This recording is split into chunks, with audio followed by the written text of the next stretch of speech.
राधे राधे आप सभी को। क्या आप जानते हैं अनंत चतुर्दशी के दिन एक धागे में बंधी 14 गांठें किसी की भी किस्मत बदल सकती हैं। आज मैं आपको सुना रही हूँ भगवान विष्णु के अनंत स्वरूप की अद्भुत कथा, जिसे सुनने मात्र से ही मन को शांति और विश्वास मिलता है। तो अंत तक जुड़े रहिएगा, क्योंकि यह कथा हमें सिखाती है कि श्रद्धा और आस्था का मूल्य क्या है। प्राचीन समय में सुमंत नामक ब्राह्मण रहते थे। वे अत्यंत धर्मात्मा थे। उनकी पत्नी का नाम दीक्षा था। एक पुत्री हुई सुशीला। दुर्भाग्यवश जब सुशीला छोटी थी तभी उनकी माता का निधन हो गया। बेटी की देखभाल के लिए सुमंत ने दूसरी शादी की, लेकिन पत्नी कर्कशा, स्वभाव से झगड़ालू और कठोर थी। वह सुशीला को बिल्कुल भी पसंद नहीं करती थी। समय बीता और सुशीला बड़ी होकर विवाह योग्य हुई। उसका विवाह हुआ कौंडिन्य ऋषि से।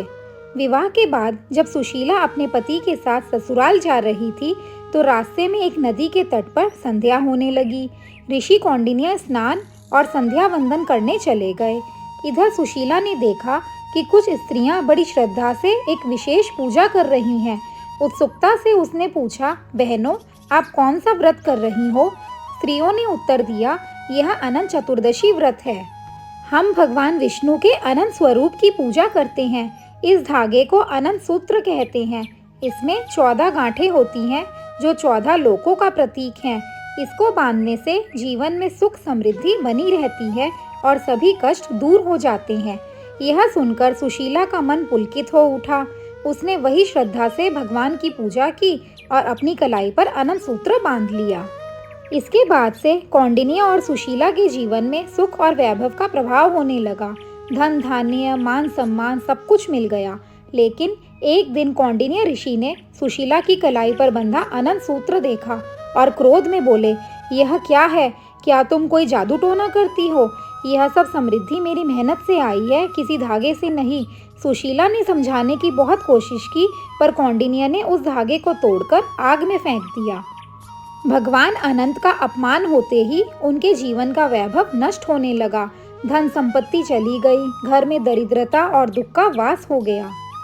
कौंडिन्य को अपनी गलती का एहसास हुआ। उन्होंने सोचा, निश्चय ही मैंने भगवान का अपमान किया है। तभी वे भगवान की खोज में निकल पड़े। कौंडिन्य जंगल जंगल भटकते रहे। उन्होंने पेड़ों, पशुओं, पर्वतों से पूछा, क्या तुमने अनंत भगवान को देखा है? सबने कहा, हाँ, उन्होंने हमारी सहायता की है। अंततः उन्हें एक वृद्ध ब्राह्मण मिले जो स्वयं भगवान विष्णु ही थे। कौंडिन्य उनके चरणों में गिर पड़े और क्षमा मांगने लगे। भगवान बोले, कौंडिन्य, तुमने श्रद्धा का अपमान किया, इसीलिए तुम्हें यह कष्ट सहना पड़ा। यदि तुम 14 वर्षों तक श्रद्धा और नियम पूर्वक अनंत चतुर्दशी व्रत करोगे तो तुम्हारे सारे पाप नष्ट होंगे और सुख समृद्धि लौट आएगी। कौंडिन्य ने भगवान की आज्ञा का पालन किया। 14 वर्षों तक इस व्रत को निष्ठा से किया। फल स्वरूप उनका खोया वैभव लौट आया और उनका जीवन फिर से सुखमय हो गया। तभी से यह मान्यता है कि जो भी भक्त श्रद्धा और सच्चे मन से अनंत चतुर्दशी व्रत करता है, उसके जीवन से दुख दूर होते हैं और वह सुख, शांति और समृद्धि प्राप्त करता है। तो यह थी अनंत चतुर्दशी की पवित्र कथा। यदि आपको यह कथा पसंद आई हो तो वीडियो को लाइक करें, चैनल को सब्सक्राइब करें और इसे अपने परिवार व मित्रों के साथ जरूर शेयर करें। भगवान अनंत की कृपा आप सब पर बनी रहे। जय विष्णु भगवान की। राधे राधे।